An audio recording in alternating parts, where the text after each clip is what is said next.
నమస్తే అండి. Telugu cinema industry ప్రముఖులతో తెలంగాణ ముఖ్యమంత్రి రేవంత్ రెడ్డి సమావేశం ముగిసింది. సీఎంను కలిసేందుకు పరిశ్రమ నుంచి 21 మంది నిర్మాతలు, 13 మంది దర్శకులు, 11 మంది ఆర్టిస్టులు వెళ్లారు. వీరంతా సీఎంకు షేక్ హ్యాండ్ ఇచ్చారు. అలాగే కొంతమంది షాలులతో సత్కరిస్తే మరికొంతమంది పుష్పగుచ్చాలతో సత్కరించారు.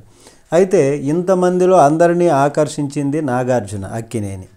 సీఎం రేవంత్ రెడ్డిని నవ్వుతూ పలకరించారు నాగార్జున. అక్కడితో ఆగక ఆయనకు షాలుతో సత్కరించారు. అలాగే షేక్ హ్యాండ్ ఇచ్చారు.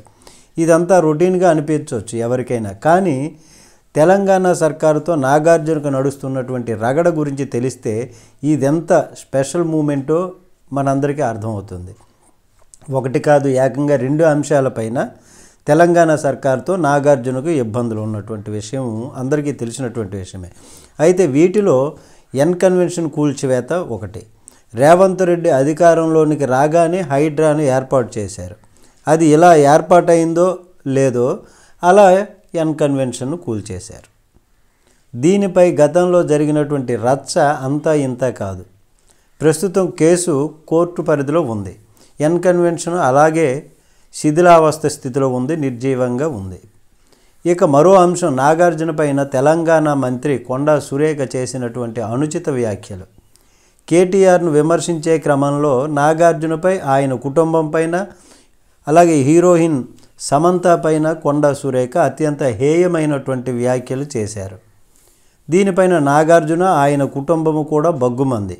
ఒక దశలో కొండా సురేఖను క్యాబినెట్ నుంచి తప్పిస్తారనేటటువంటి చర్చ కూడా సాగింది.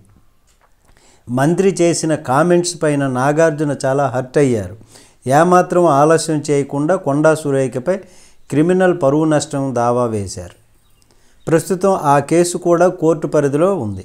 వాయిదాలు నడుస్తున్నాయి. ఇలా తెలంగాణ సర్కారుతో నాగార్జునకు 2 అంశాలపైన తీవ్రమైనటువంటి అభ్యంతరాలు ఉన్నటువంటి విషయం అందరికీ తెలిసినటువంటి విషయమే. ఒకటి ఆర్థికపరమైనదైతే, రెండోది పరువు నష్టం, పరువు ప్రతిష్టకు సంబంధించినది. అయినప్పటికీ ఆయన మీటింగ్కు వచ్చి నవ్వుతూ రేవంత్ రెడ్డికి పలకరించి షాలువా కప్పి షేక్ హ్యాండ్ ఇచ్చారు. అందుకే ఈ విషయము అంతా, ఈ ఫొటోసు దీనికి సంబంధించి అన్నీ కూడా సోషల్ మీడియాలో వైరల్ అవుతున్నటువంటి పరిస్థితి. నమస్తే.